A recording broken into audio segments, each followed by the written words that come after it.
then this AI will burst, and with it will burst as well the entire American economy, which is really a financial Ponzi scheme.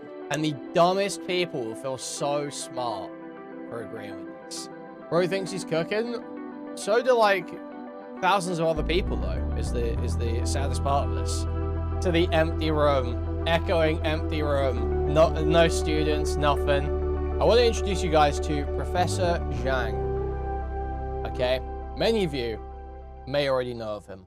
Okay, he's having a huge surge right now, huge rise in popularity, and he's this Chinese guy who claims to be able to use game theory to predict the future. So let's just read a little bit about him. Professor Jiang is a Chinese-Canadian educator, author, and media commentator based in Beijing with a background in journalism, documentary filmmaking, and UN international development. A 1999 Yale graduate, he specialized in education reform, specifically fostering creativity and critical thinking with Chinese schools. Bachelor's degree with distinction in English literature from Yale College. Now, I've studied quite a little bit of English literature myself, actually. And I'll tell you one thing you don't learn in any English literature course, probably anywhere in the world, is game theory and statistics, which is integral to game theory. In fact, I would bet money that most English literature graduates are probably on the lower end of capacity for understanding game theory and stats among all graduates. I think probably those are some of the worst at it. I doubt they have many math skills at all. I speak from experience. Now, many people will say, or will think, maybe not consciously, they may not explicitly think this, but I know they're thinking it in some way. But of course he's good at maths. Look at him. Listen to him.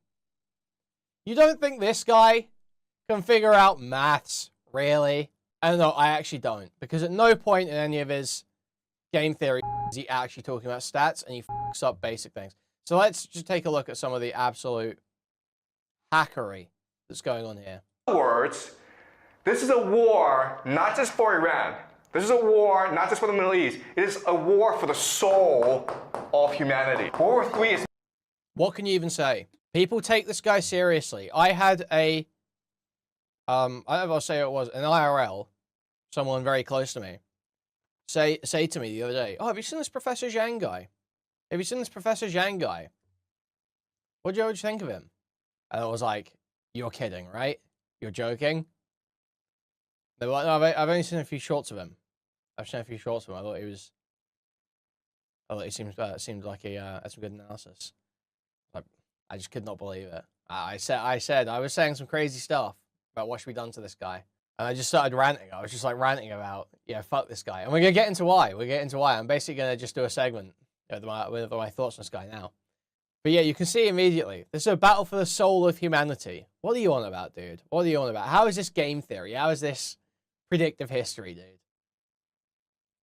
It's meant to be the last and final war of all human history. Because whoever wins this war will control the very soul of human existence. The game that you think they're playing is not the game they're playing.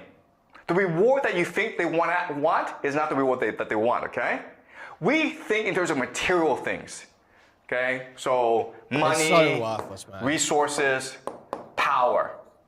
We think that the war is being fought over these things, and it's not. The real power, the real currency, human consciousness. It's so painful. This war is being fought to control the consciousness of the human race, because it is our consciousness that creates reality itself. That's the source of all wealth and all power in this world. Okay. Seriously, how does this work on people? How does this work on people? I'm baffled. I am baffled, bro.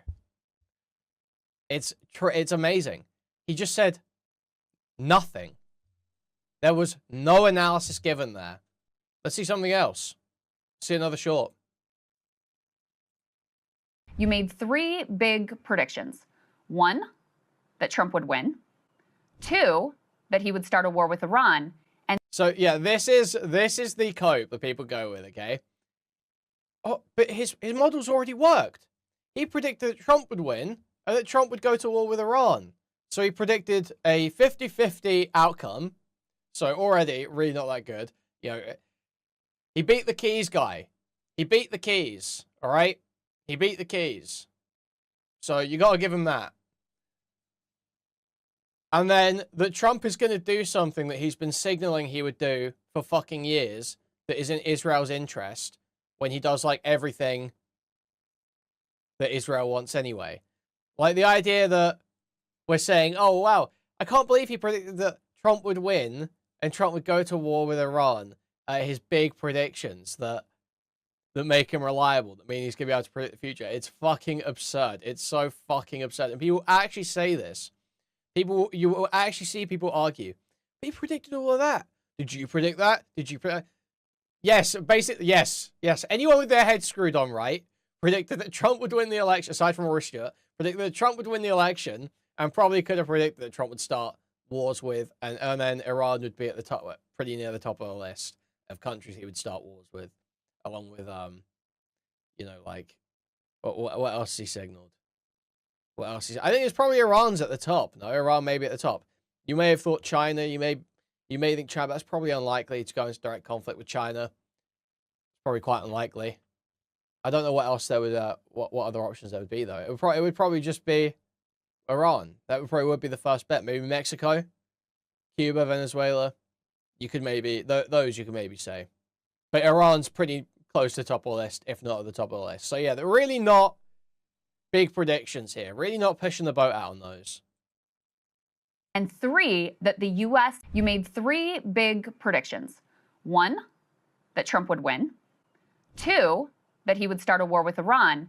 And 3, that the U.S. would lose that war. It's quite a stunning prediction. You know, do you stand by it? The reality is that right now, it's a war of attrition between the United States and Iran. And the Iranians have been preparing 20 years for this conflict. And now they have a pretty good strategy of how to weaken and ultimately destroy the American empire.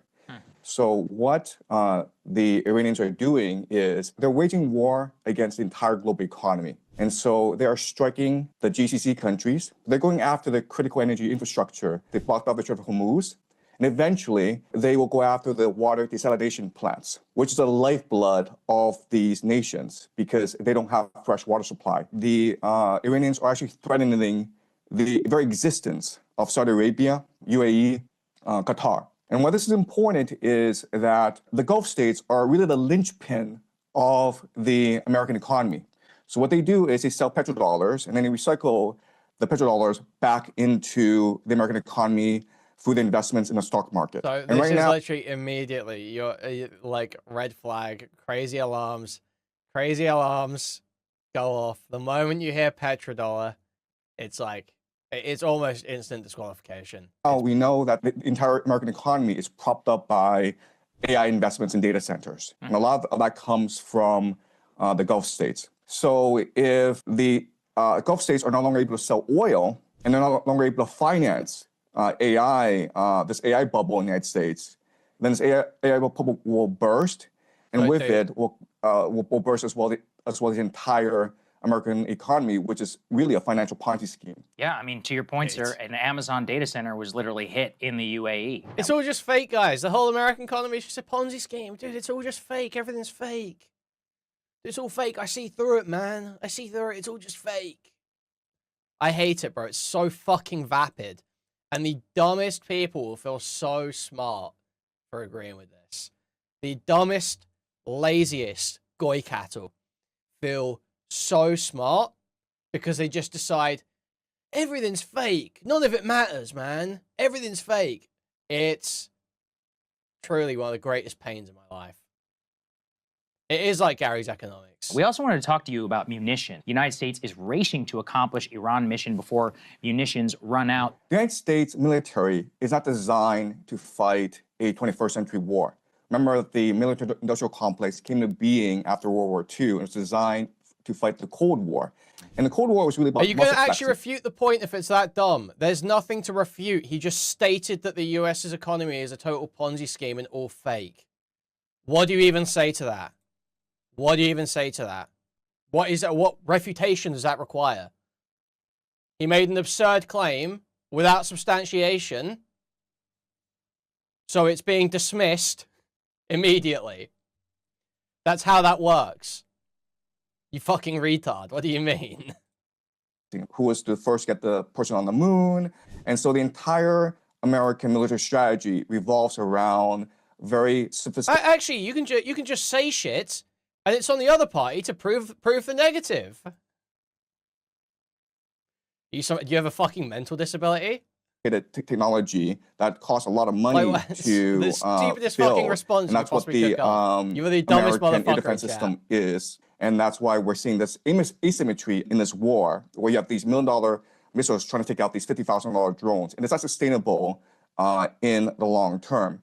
And so what we're seeing is really the puncturing of the aura of invincibility that sustained American hegemony for the past 20 years. So 4 months ago, this one. Watch this video before it's banned from the internet. Oh, wow, that didn't seem to happen, did it? In reality, literally, everything is just vibrations, all right? How these vibrations work, right, no one knows, but it's all just vibrational. But what we know is we are participants in a universe. So if we all believe God exists, guess what? God exists.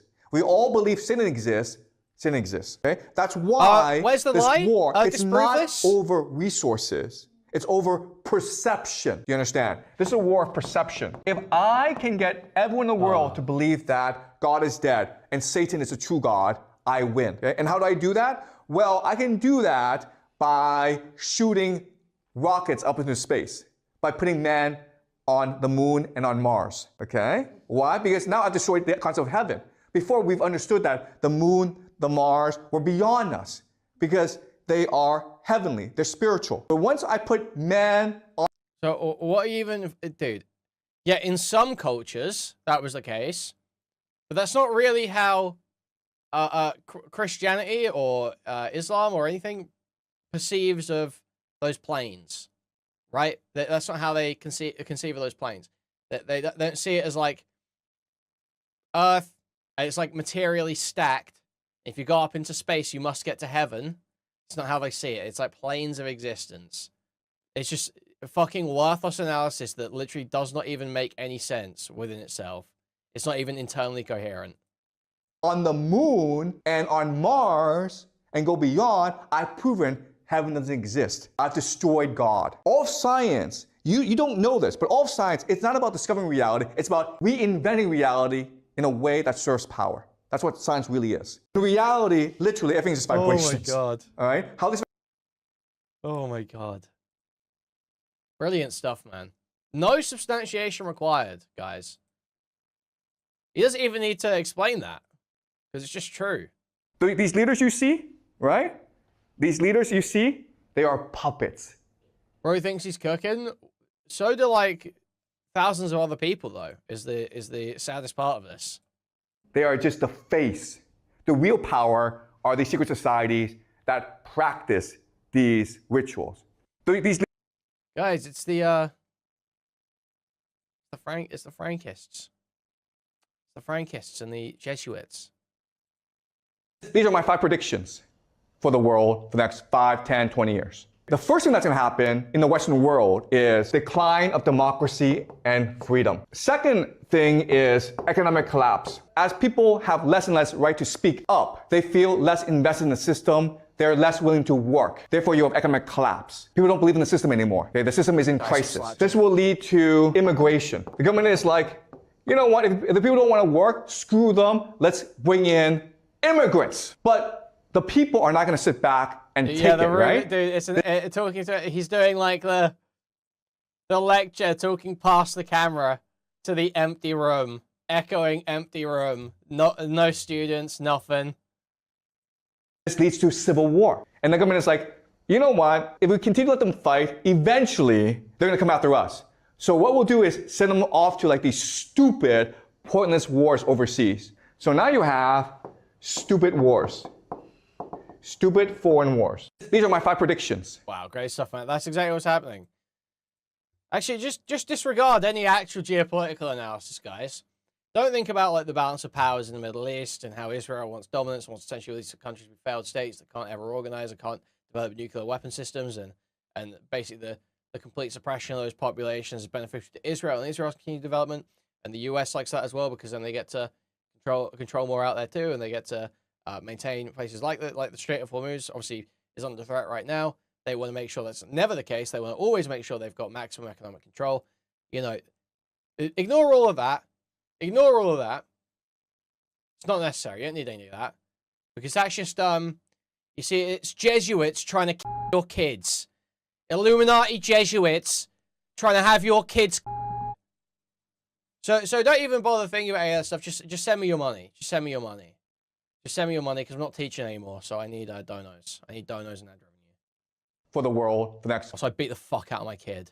So are you brainwashing us? Am I brainwashing you? Okay, so the question is, am I brainwashing you? Okay, that's a good question, and it's a fair question. And again, that's why I tell you this, okay? You have the capacity to ask me questions. You have the capacity to challenge me. You have the capacity to think for yourself. So all I'm saying is, hear me out, ask me questions, and then think for yourself whether or not I make sense. Because the difference between my class and other classes is like, I don't test you, right? I don't give you grades. Yeah. It's a pass-fail class. You can actually choose to say, you know what? This is nonsense. I don't want to listen anymore. I can't stop you. Bro, what class? Where is he teaching this shit? Guess what happens if you don't come to school? Your parents get arrested. So are you brainwashing us? Bro, what are they teaching in Beijing? What are they teaching in Beijing? Oh no, dude. He's got, oh, this is gonna be peak. So, if you want to really be creative, you have to trust the universe. If you really want to destroy your creativity, you follow this system, okay? So what I'm telling you, and I know this is going to be weird, but school, it destroys your creativity because it teaches you. Dude, it's like this, dude. It's like the classic. It's the classic again. You get the point. A process that does not work. No scientist in the history of humanity has ever come up with a great idea using the scientific method. I guarantee you. They've all came up with a great idea through their imagination, through their intuition, by channeling the divine. Okay, that's every single scientist, including Einstein, Newton. So if you want to really be creative, you have to trust the universe. If you really want to destroy your creativity, you follow this system, okay? So what I'm telling you, and I know this is going to be weird, but school, it destroys your creativity. Because it teaches you a process that does not work. No scientist in the history of humanity has ever come up with a great idea. Wait, okay, wait, we looped up by mistake. So in 1969, July 20th, they shoot 3 men into space. Buzz Aldrin, Michael Collins, Neil Armstrong. Neil Armstrong becomes the first man in the world to walk on the moon. Okay, and this is his journey. What you will see is that it takes a lot of thrust to get the man into space. This is considered the greatest achievement in human history. What is amazing is that this is being broadcast live from the moon back to NASA. So their technology back then is far superior to our technology today. I know this looks fake, but it's not, okay? This is official NASA footage, live from the moon. The best part is when they return from the moon back to Earth. You see how easy it is? It's just like they just fly up, no resistance at all. Okay? Humanity's greatest achievement, all right? And that's why, even today, there are a lot of people who do not believe the moon landing happened. So in 1969... He pulls up fucking 9/11. The next one. Great stuff, man. Cool. Also Nothing that morning, said. When the Ayatollah was killed, this really struck a school in the south of Tehran. Dude, and he's getting the fucking story wrong. He's saying the Israelis did it. Dude, it's beautiful. It's beautiful. This guy's such a fucking hack. This guy's such a fucking hack loser. Oh my god, he sucks so fucking bad. You're so retarded if you like this guy. Also that morning, when the Ayatollah was killed, this really struck a school in the south of Tehran, killing about 150 school children. These are girls in primary school. And again, there's a lot of debate and argument as to what happened. The Israelis said that, first of all, the school was next to a military base. We were targeting the military base. And second of all, it was The Israelis didn't say that at all. They said they were not doing any strikes in that area. Dude, he's actually such a hack. Such a worthless fucking hack. The Israelis said, we weren't conducting any strikes anywhere near that area. The Americans said, we were doing strikes in that area. We don't think that was ours, though. We'll investigate. us, which struck the school. It was a air defense missile that went off course. And the Iranians insisted no. The Israelis purposefully attacked the school to kill the school children. And then you're like, why would the Israelis do that? But then these few years, well, we've seen what they've done in Gaza, in Palestine to the Palestinians. And it's pretty consistent what the Israelis have been doing. Also that morning, when the Ayatollah was so think of the death of Khamenei as a sacrifice, a self-sacrifice, in order to motivate the Iranians in this war, okay? The Ayatollah, he's 86 years old, and he chose to die. He could have gone to Moscow, but instead he chose to stay in Tehran and die for his people. But not only that, but he died along many of his relatives. He died along with his daughter, his son-in-law, his grandchildren. Also, there's been reporting that he had prostate cancer. Okay, so he was going to die fairly soon as well. So what you need to understand first about the war is that even though the Americans and the Israelis claim great success in decapitating the leadership of the Iranians, from the Iranian perspective, this is a martyrdom. In the Shia faith, the core value, the force that binds everyone together and gives them purpose and meaning in life, that galvanizes them into action, is the idea of martyrdom, which forces jihad. You sacrifice yourself for your religion, sacrifice yourself for the common good. So think of the death of Khamenei as a sacrifice. This is novel stuff, man. This is quite novel, I have to say. Legit, that one, there was not that much contestable there, but it's because it was like the most surface level shit that everyone already knows. Yeah, she is value self-sacrifice. Yes, dude. I'm not sure if this statistic is correct. You can tell me if this is correct or not, right? But apparently 20% of all American white girls in their 20s are on OnlyFans, something like that, all right? I'm not sure if you've heard this, but just the idea that you have... So he says 20% of American white girls in their 20s are on OnlyFans. That would be true if you're a fucking retard who doesn't understand stats. This is a guy who claims to do game theory, by the way. He claims he does game theory to predict the future. And he cannot do basic stats. There's about 4 million OnlyFans creators. And about 12 million, 12 or so million, slightly more, white women in their 20s in the United States. So it's almost sort of close. If you take literally the entire user base, the entire content creator base of OnlyFans, and translate it directly, and assume that they're all male, all female, sorry, all white, all in their 20s, and all in the United States, right? Obviously not true. Blatantly not true. Obviously false, just on the fucking face of it. Totally absurd proposition. And then you're going to have to skim out all the ones that haven't actually posted any content. You have to skim out all the ones that haven't done any actual NSFW content. Rapidly dropping to the actual number of women who do OnlyFans, white women in their 20s in the United States who do OnlyFans. It's actually a very small percentage. It's incredibly far lower than 20%. Obviously. You have to be literally. This is disqualifying. If you still trust this guy's analysis, knowing that he claims he does game theory to predict the future, and he makes statistical fuck-ups, this blatantly, like, obviously, on the face of it, fucking retarded. You're an idiot. You're an idiot. You're a total mark. You genuinely are cattle. You are cattle. You are why people are called goyim. You are cattle. You're a Zog mind slave. You will never escape it. You think you've escaped it because you're listening to someone that sounds like they're anti-Israel, but you haven't. You actually haven't. You're actually still just in the fucking hamster wheel. Okay, you're in the mental hamster wheel, and you're going nowhere. It's crazy. Have a percentage of American white girls in the 20s all on OnlyFans. That's just incredible to think about, okay? And you know, like the people joke that that's what America wants to do. America wants to liberate Iranian women so that they can go on OnlyFans and enjoy. Well, see, now that he's spitting here. He's spitting here. They want to wear bikini to the beach and do TikTok dance. That is why they want to free him. That's true. White American corruption and decadence. All right.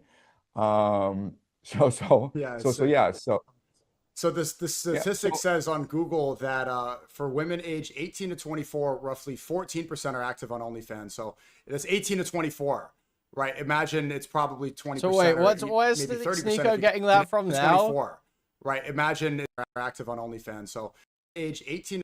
Statistic says on Google that for women aged 18 to 24, roughly 14% are active. Where is Sneeko getting that from? I Google it. Approximately 5.6% of women aged 18 to 24 in the United States are estimated to be active content creators on OnlyFans. Where the fuck are they getting these stats from, bro? Where are you getting this from?